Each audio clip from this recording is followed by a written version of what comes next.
삶이라는 제목으로 Gospel Centered Life라는 제목으로 저희가 이제부터 한 몇 주간 로마서 말씀을 공부하게 될 텐데요. 우리가 오늘은 복음을 부끄러워하지 아니하노니 로마서 1장 1절에서 17절인데 저희가 읽는 것은 1절에서 7절과 그 다음에 13절에서 17절 말씀을 같이 읽도록 하겠습니다. 불편하신 분들은 앉아 계시고요. 괜찮으신 분들만 일어나서 우리 거룩하신 하나님의 말씀 같이 읽도록 하겠습니다.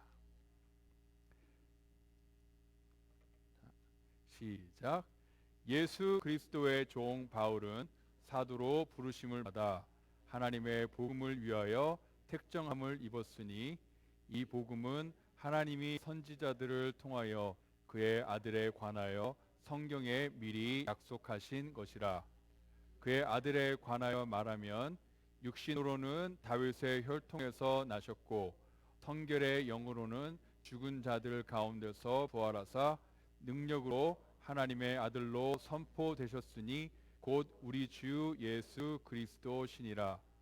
그로 말미암아 우리가 은혜와 사도의 직분을 받아 그의 이름을 위하여 모든 이방인 중에서 믿어 순종하게 하나니 너희도 그들 중에서 예수 그리스도의 것으로 부르심을 받은 자니라. 로마에서 하나님의 사랑하심을 받고 성도로 부르심을 받은 모든 자에게 하나님 우리 아버지와 주 예수 그리스도로부터 은혜와 평강이 있기를 원하노라. 형제들아, 내가 여러 번 너희에게 가고자 한 것을 너희가 모르기를 원하지 아니하노니 이는 너희 중에서도 다른 이방인 중에서와 같이 열매를 맺게 하려 함이로되 지금까지 길이 막혔도다. 헬라인이나 야만인이나 뒤에 있는 자나 어리석은 자에게 다 내가 빚진 자라. 그러므로 나는 할 수 있는 대로 로마에 있는 너희에게도 복음 전하기를 원하노라.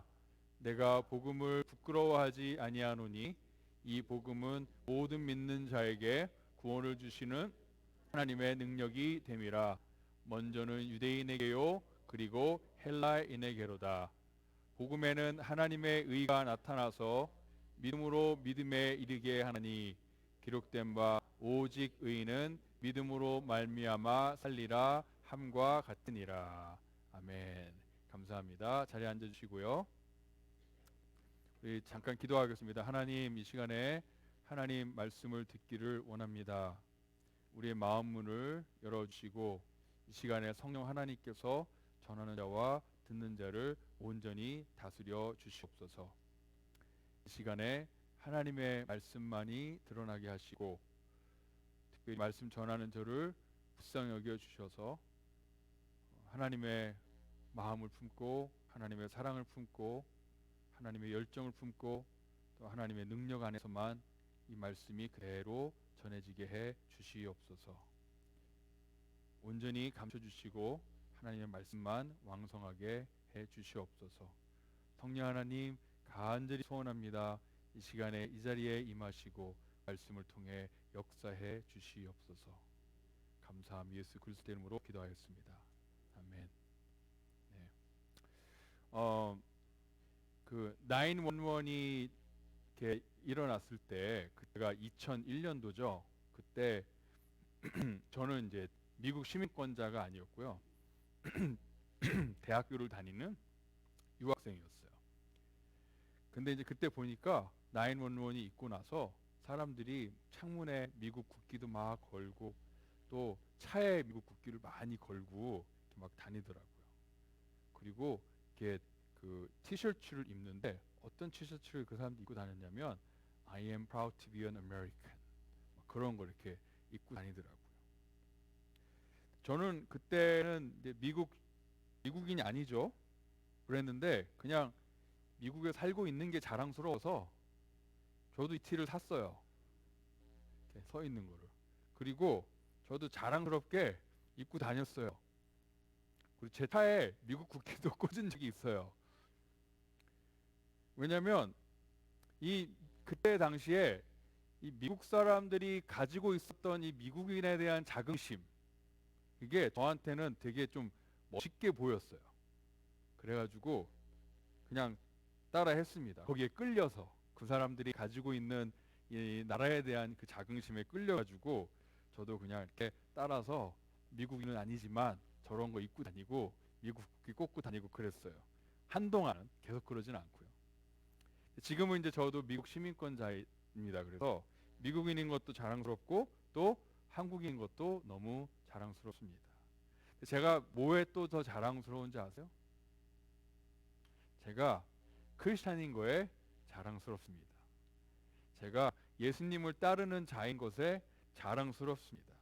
그래서 이런 티셔츠도 옛날에 입은 적이 있어요. 잘 안 보이죠? I am proud to be 밑에 Christian.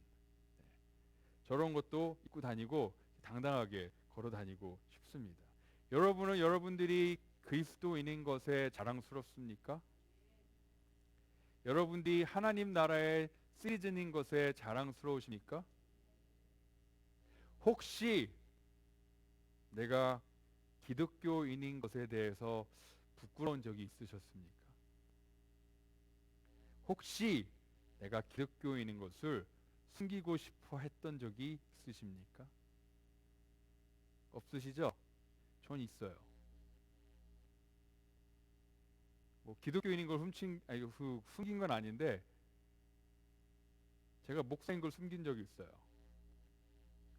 언제냐면요. 한 2, 3년 전인데 여기 알라바마에 오기 전에 저하고 제 와이프하고 현대 자동차 딜러를 간 적이 있습니다. 캘리포니아에. 그냥 차를 좀 살까 어떻게 할까 해가지고. 근데 이렇게 차를 구경하고 있는데 이제 거기에 한국 분이 일하시더라고요. 그래서 그분이 저희한테 오셔가지고 한국말로 이제 말을 거시는 거예요. 그분이 저희 이제 소개를 하고 저희도 그분들한테 소개하고 그래서 이제 대화가 시작이 됐죠. 근데 저희가 이제 우리 이제 알라바마로 곧 이사를 갈 건데 그분한테 캘리포니아에서 차를 사서 가지고 가는 게 낫습니까? 아니면 알라바마에서 차를 사는 게 낫습니까? 그거를 물어봤어요. 그리고 이제 제가 SUV에 관심이 있다고 하니까 그분이 막 이제 신나가지고 거기에 있는 SUV 두세 개를 막 보여주시더라고요. 근데 그분이 왜 알라바마로 이사를 가냐 물어보시는 거예요. 저는 그냥 거기 새로운 직장에 대해서 가려고 했습니다라고 그냥 얘기하려고 그랬더니 우리 와이프가 거기서 제가 목사인데 거기에 이제 새로 교회 부임돼서 간다고 그렇게 얘기한 거예요. 그 순간부터 갑자기 그분의 삶을 저희랑 나누기 시작하시는 거예요. 그냥 저도 예전에 교회를 다녔었는데요. 뭐 거기서부터 시작을 해가지고 그분의 뭐 아내, 자녀들, 옛날에 가졌던 직장, 그다음 옛날에 했던 사업까지 다 그냥 막 얘기를 하시는 거예요. 근데 저는 사실은 꽤 오래 얘기를 들었어요. 그분이 왜 우리한테 그걸 다 얘기하시는지는 모르겠지만 그 얘기를 계속 듣고 있었어요. 근데 저는 사실 차에 대해서도 얘기를 듣고 싶었는데, 그렇죠? 그리고 사실 제 계획은 뭐였냐면 우리 차를 살아가면 계획이 있잖아요. 이렇게 압력을 이렇게 프레셔를 줘가지고, 그렇죠? 좀 좋은 딜 얻기 위해서 막 딜도 해야 되고, 그렇죠? 막 이렇게 해야 되잖아요. 그런 걸 해야 되잖아요. 하나도 못했어요. 예. 저는 그냥 그분한테 아주 친절한 고객이 됐어요. 왜? 그분이 제가 목사라는 걸 아니까. 저는 아주 그냥 쉬운 고객, 친절한 고객이 됐죠. 우리 와이프가 제가 목사라는 걸 얘기하는 바람에. 제가 가서 차를 이렇게 사야지 하고 계획했던 모든 것이 다 사라졌어요. 제가 가지고 있는 유일한 옵션은 그냥 친절한 고객이 되는 것 뿐이에요. 그렇죠? 어떨 때는 참 저 사람이 내가 목사인 거 몰랐으면 좋겠다 할 때가 있어요. 그때 이제 그날 차를 못 사고요. 뭐 사실 뭐 그날 살려고 간 건 아니지만, 하여튼 그 현대 딜러로 나오면서 제가 차에서 우리 와이프한테 그랬죠. 왜 내가 목사인 거를 굳이 얘기를 해가지고 이런 니고시에이션도 못하게 하고, 그렇죠? 그냥 얌전히 얘기만 고객도 오게 하고 내가 얼마나 그냥 쉬운 고객이 되었겠냐. 제가 좀 컴플레인을 했죠. 그랬더니 우리 와이프가 뭐라 그랬냐면 부끄러운 줄 알아라. 부끄러운 줄 알아라. 한말로 네가 목사냐. 아니 그런 거죠. 내가 목사인 거를 얘기를 했기 때문에 그분이 그렇게 우리한테 본인의 인생 얘기, 가족들 얘기까지 다 했던 거 아니냐. 우리가 목사인 거를 알았기 때문에 그분이 우리가 그분한테 사역할 수 있는 기회가 생긴 것 아니었냐. 목사로서 차 잘 사는 것보다 그게 더 좋은 거 아니냐. 그러면서 부끄러운 줄 알아라. 네가 목사냐. 그때 제가 정말 부끄러웠어요. 정말 부끄러웠습니다. 제가 하나님의 부르심 따라 목사가 됐는데 그것을 부끄러워하다니. 그것을 감추려고 했다니. 하나님의 이 복음의 사역을 제가 잠시 감추려고 했다니. 그게 목사로서 굉장히 부끄러워지면서 로마서 1장 16절이 생각났습니다. 내가 복음을 부끄러워하지 아니하노니 이 복음은 모든 믿는 자에게 구원을 주시는 하나님의 능력이 됨이라. 오늘부터 저희가 로마서를 공부할 겁니다. 사도 바울이 로마에게 쓴 편지입니다.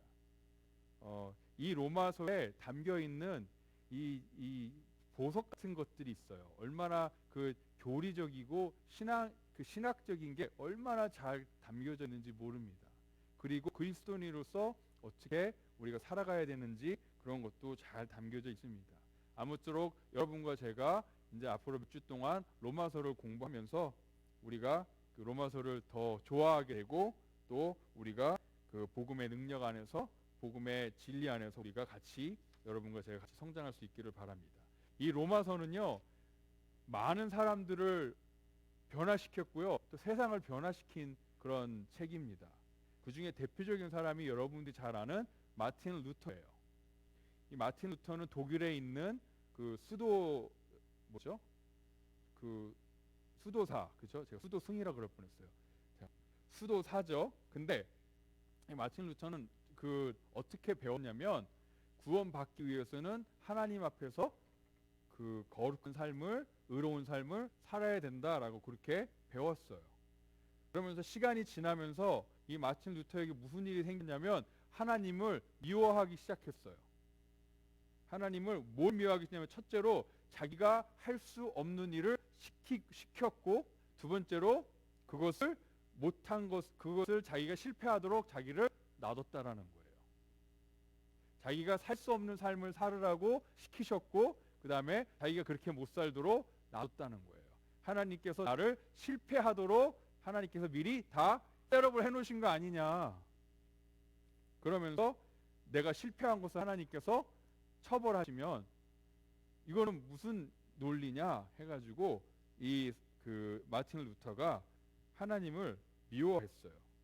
근데 어느 날 로마서 말씀을 읽으면서 로마서 1장 17절 말씀을 읽게 됐습니다. 복음에는 하나님의 의가 나타나서 믿음으로 믿음에 이르게 하나니 기록된 바 오직 의인은 믿음으로 말미암아 살리라. 이것이 이 마틴 루터에게 돌파구가 되었습니다. 이 말씀이. 그리고 하나님을 미워했던 것으로부터 자유하게 됐어요. 하나님의 의는 예수 그리스도를 믿는 믿음으로 얻어진다는 것. 하나님의 은혜와 긍휼로 믿음을 통해 우리가 의롭게 된다라는 것. 그것을 그 마틴 루터가 깨닫고 나서 뭐라고 얘기했냐면요. 마치 천국으로 가는 문을 내가 활짝 열고 이제 내가 갇혔던 방에서 탈출한 느낌이다.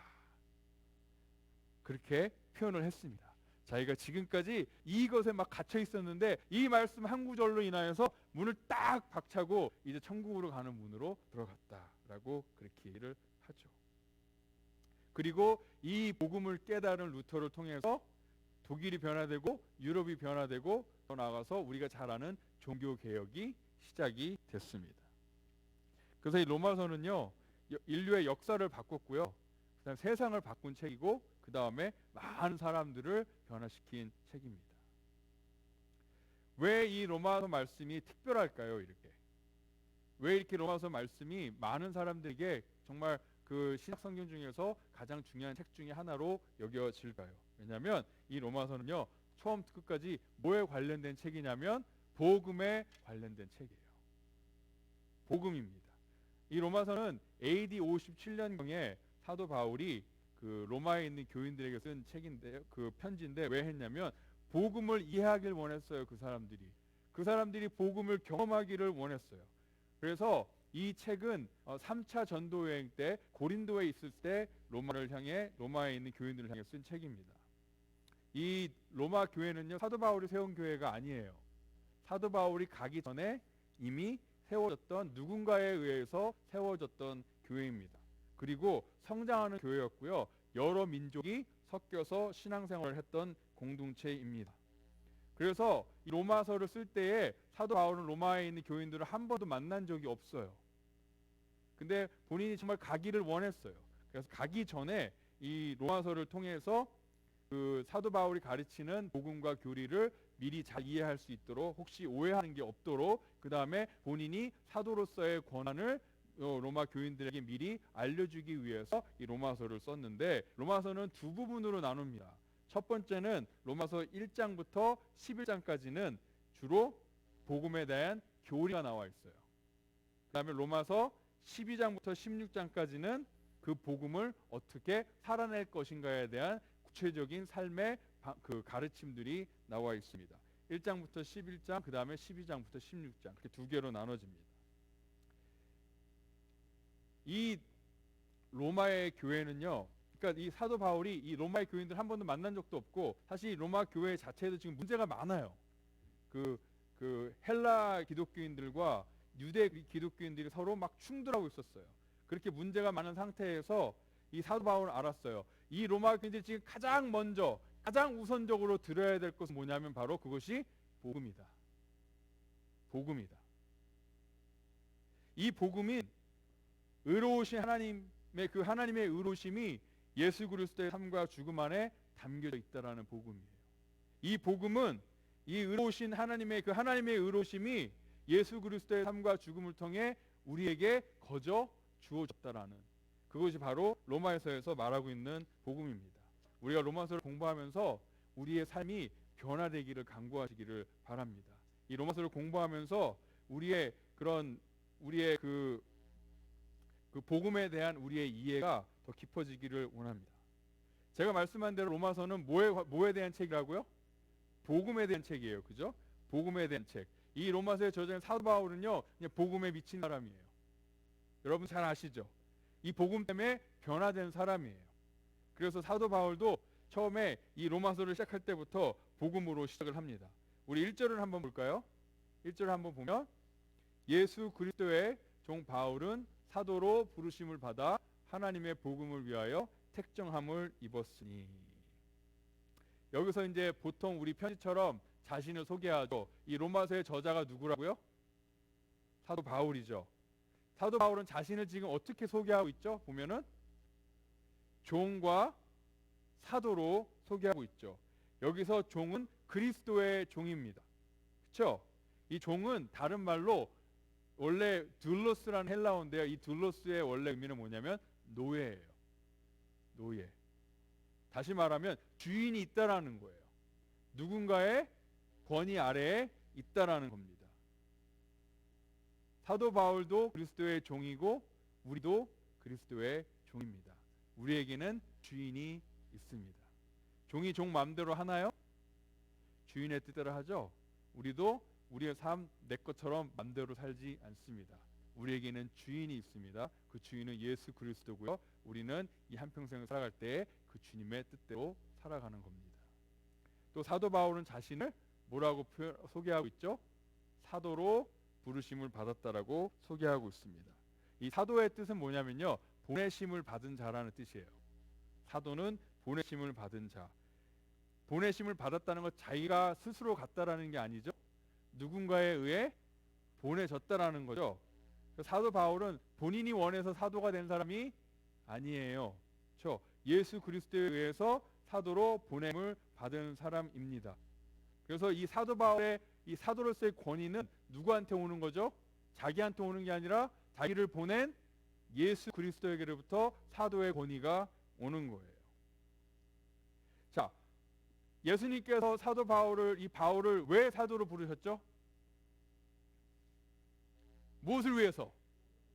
복음을 위해서. 그렇죠? 사도 바울은 복음을 위해서 사도로 보내심을 받은 사람입니다. 복음을 전하기 위해서 구별된 사람이에요. 이 복음이 사도 바울에게 얼마나 위대했냐면 이 복음을 위해서는 사도 바울이 다 포기했어요. 이 세상의 모든 것으로부터 자기를 다 결별시켰어요. 딱 잘라냈어요. 부와 건강과 그다음에 뭐 안전과 뭐 명예와 모든 거 다 잘랐어요. 뭐를 위해서? 이 복음을 위해서. 그럼 이 복음은 뭘까요? 이 복음이 도대체 뭐길래 사도 바울 스스로 이 복음의 노예가 되려고 했을까요? 이 복음이 도대체 뭐길래 사도 바울은 이 복음을 전하기 위해서는 모든 것을 다 끊어버릴 수 있다라고 얘기했을까요? 이 복음이 도대체 뭐길래? 복음이 뭘까요? 복음이란 뜻은, 복음의 뜻은 뭐냐면 좋은 소식이란 뜻이에요. 사도 바울 때에 그 황제가 전쟁에서 승리를 하잖아요. 전투에서 승리를 하면, 그렇죠? 그 승리의 소식을 전달하는 사람을 보내잖아요. 그게 바로 그 의미예요. 좋은 소식을 전하는 자. 복음은 어떻게 보면 솔직히 얘기하면 광고예요. 광고. 뭘 알려주는 거예요. 복음은 어떻게 살아라라는 가르침이나 어떠한 그 견해가 아니라, 그렇죠? 무슨 일이 있었다라는 것을 알려주는 광고예요. 자, 들어라, 이런 일이 있었다라고 좋은 소식을 전해주는 광고예요. 그게 바로 복음입니다. 자, 그 2절 말씀이 복음에 대해서 더 얘기를 하는데, 이 복음은 하나님이 선지자들을 통하여 그의 아들에 관하여 성경에 미리 약속하신 것이라. 성경에 미리 약속됐대요. 이 복음이. 이게 무슨 의미냐면요, 구약 성경도 뭐에 관련된 책이냐면 복음에 관련된 책인 거예요. 모든 성경이 바로 이 복음을 향하고 있다라는 거예요. 구약 성경은 뭘 얘기하고 있죠? 장차 오실 메시아에 대해서 얘기하고요. 신약 성경은 뭘 얘기하고 있죠? 오신 메시아에 대해서 얘기하고 있죠. 모든 성경이 지금 누구를 향하고 있어요? 예수 그리스도, 그 복음을 향하고 있습니다. 우리의 인간이 구원자가 필요하다는 것이 하나님의 깜짝 놀라게 한 일이 아니에요. 하나님이 원래 계획이 이게 아니었는데 인간이 실패해가지고 구원자가 필요하네, 어떡하지? 하나님이 고민해서 만들어낸 게 아니에요. 이 복음이 하나님에게 있어서 뭐 플랜 B 같은 게 아니에요. 원래는 이러는 게 아니었는데 인간이 이렇게 해가지고 어쩔 수 없이 하나님이 갑자기 플랜 B를 만들어낸 게 복음이 아니라, 이 복음은 뭐라고요? 미리 약속된, 모든 지혜를 다 갖고 계신 하나님께서 이미 마음속에 다 하나님의 생각 속에 계획하신, 이미 약속하신 것이 바로 복음이고요. 이 복음이 누구에게서 이루어졌다고요? 예수 그리스도에게서 이루어진 겁니다. 자, 예수 그리스도에 대해서 3절과 4절에 더 많이 나옵니다. 오늘은 제가 이렇게 그 로마서 강의하다 보니까 좀 이렇게 신학적인 걸 좀 많이 얘기할 거예요. 이렇게 그 우리가 구절들을 공부하면서 조금 어려울 수도 있는데 잘 따라와 주시면 감사하겠습니다. 자, 3절에서 4절에 뭐라고 나오냐면, 그의 아들에 관하여 말하면 육신으로는 다윗의 혈통에서 나셨고 성결의 영으로는 죽은 자들 가운데서 부활하사 능력으로 하나님의 아들로 선포되셨으니 곧 우리 주 예수 그리스도시니라. 복음의 중심은 누굴까요? 예수 그리스도. 복음하면 뭐예요? 예수 그리스도. 복음하면 예수 그리스도. 복음은 예수 그리스도에 관련된 것이지 어떠한 그 구원받는 방법에 대한 게 아니에요. 우리가 착각할 때가 있어요. 복음을 우리가 구원받는 방법으로 이해할 때가 많아요. 복음은 우리가 구원받는 방법이 아니에요. 복음 자체는 누구예요? 예수 그리스도에 관련된 거예요. 복음이 우리를 위한 건가요? 복음은 예수 그리스도를 위한 겁니다. 우리가 정말 복음을 이해하기 위해서는요, 이 복음 자체가 우리를 위한 게 아니라라는 거를, 우리에 관련된 게 아니라는 거를 우리가 이해해야 돼. 그게 첫 번째예요. 복음의 중심은 예수 그리스도입니다. 그 예수 그리스도 통해 우리가 구원받는 거지, 복음의 목적 자체가 우리가 구원받고 잘 되는 게 아니에요. 그것도 맞지만 먼저는 뭐예요? 예수 그리스도예요. 예수 그리스도. 자, 3절과 4절에 예수 그리스도에서 뭐라고 얘기하죠? 첫째, 3절에 육신으로는 누구라고요?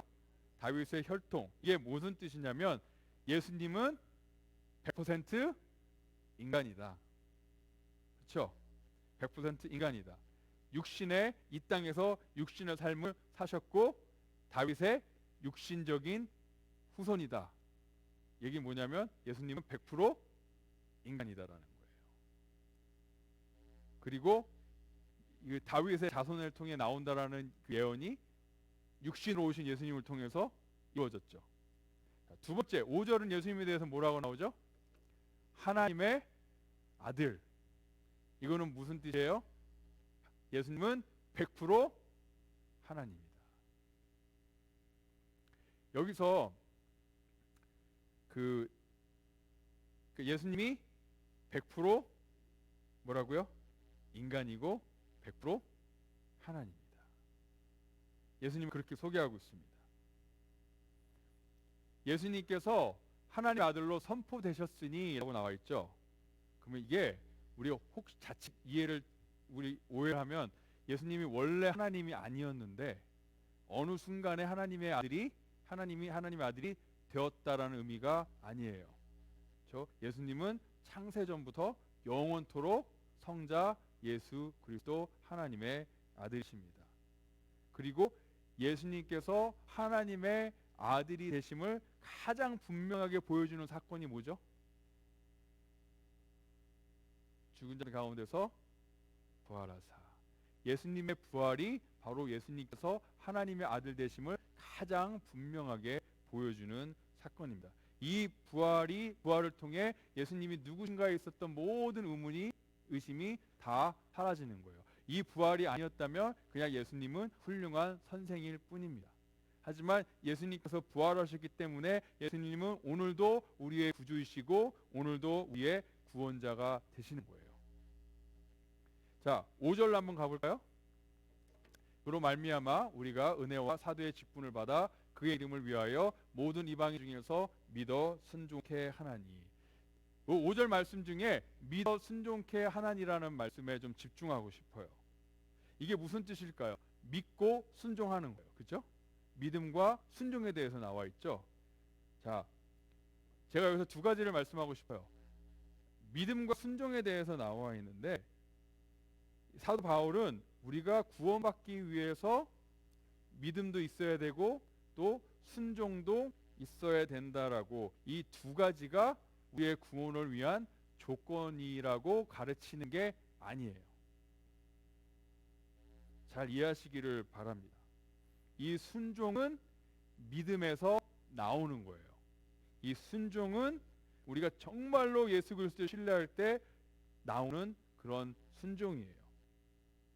이 순종은 구원받는 믿음의 결과입니다.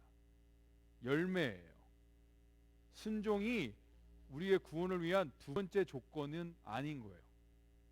그래서 구원받기 위해서 믿음도 필요하고 순종도 필요하다. 그 의미는 아니에요.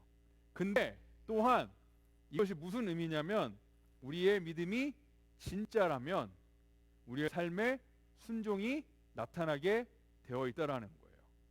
그래서 내 믿음이 진짜인가 아닌가를 무엇을 통해서 알 수 있죠? 우리의 순종하는 삶을 통해서 알 수 있습니다. 왜 우리의 믿음이 진짜라면 왜 우리가 순종을 해야 될까요? 왜냐하면 우리가 믿는 믿음은 예수님을 뭘로 믿는 믿음이냐면 우리의 왕으로 믿는 믿음이에요. 복음은 예수 그리스도를 우리의 왕으로 표현하고 있습니다. 우리는 그분의 백성이고 우리는 그분을 왕으로서 순종해야 되는 거예요. 근데 이 순종이 억지로 하는 순종이 아니라 우리가 정말 우리 그 왕을 우리 왕이신 예수 그리스도를 신뢰하면 이 순종은 기쁨으로 하는 순종인 거예요. 무슨 말씀인지 아시겠죠? 그러니까 믿음과 순종이 두 개가 다 구원의 조건은 아니에요. 우리가 믿음으로 구원을 받아요. 하지만 이 믿음의 열매가 순종으로 나타나게 되어 있어요. 그래서 우리의 순종으로 우리의 믿음을 증명하는 거예요. 무슨 말씀인지 아시겠죠? 자, 그러면 우리 이제 14절을 한번 보겠습니다. 좀 떡 건너뛰어가지고 14절에 보면 헬라인이나 야만인이나 지혜 있는 자나 어리석은 자에게 다 내가 뭐라고요? 빚진 자라.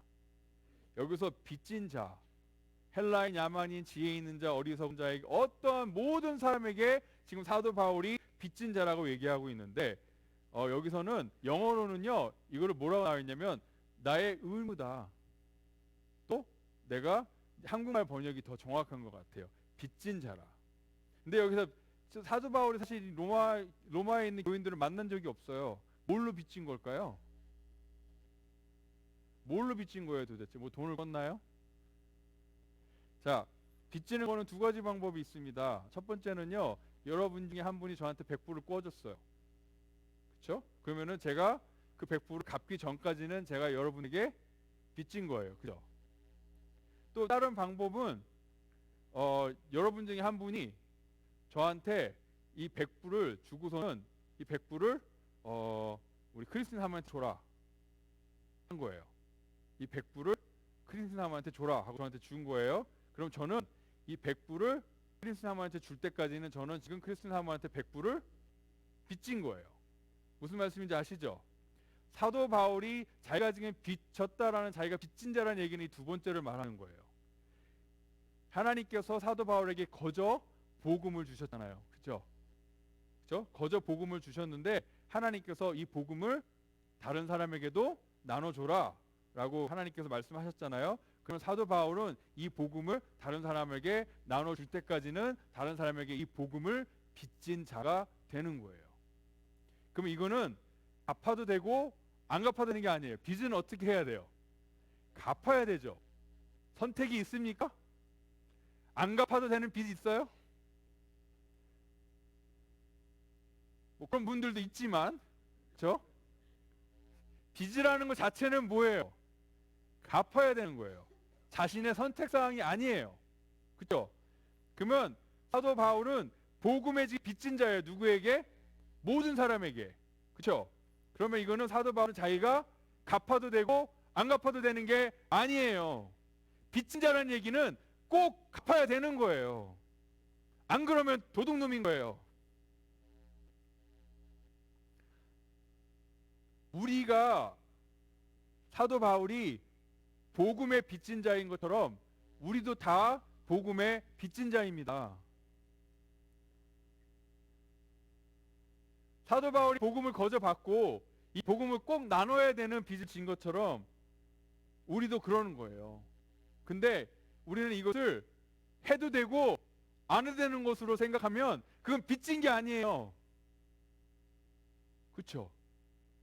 우리가 복음에 빚졌다는 걸 알면 우리는 갚아야 되는 거예요. 그 사람한테 줘야 되는 거예요. 우리가 근데 그거 잘 몰라요. 우리가 그것을 생각 안 하고 살 때가 참 많이 있어요. 복음을 나누는 것을 해도 되고 안 해도 되고 할 수 있으면 하고 할 수 없으면 못 하고. 그렇죠? 아닙니다. 우리는 빚진 자예요.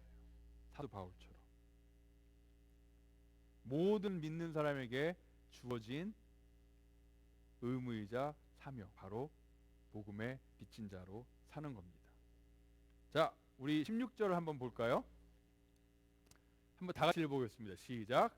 내가 복음을 부끄러워하지 아니하노니 이 복음은 모든 믿는 자에게 구원을 주시는 하나님의 능력이 됨이라. 먼저는 유대인에게요 그리고 헬라인에게로다. 자, 복음이 뭐라고요? 복음을 뭐로 표현하죠? 이 복음은 하나님의 능력이에요. 사도 바울이 복음을 부끄러워하지 않는 이유는 바로 이 복음이 하나님의 능력이 되기 때문입니다. 그냥 이 복음이 어떠한 뭐라 그럴까, 이렇게 아이디어나 어떤 컨셉, 그런 이렇게 어떤 개념이 아니라 이 복음은 바로 능력이에요. 말씀과 능력이 합쳐진 것이 복음입니다.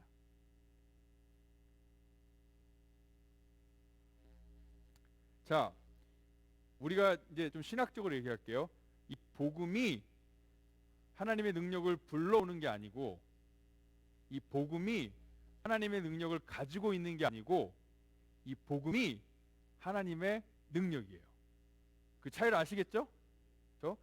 이 복음 자체가 하나님의 능력이에요. 그러니까 여러분이 복음을 전하실 때 왜 자신감 있게 전하셔야 돼요?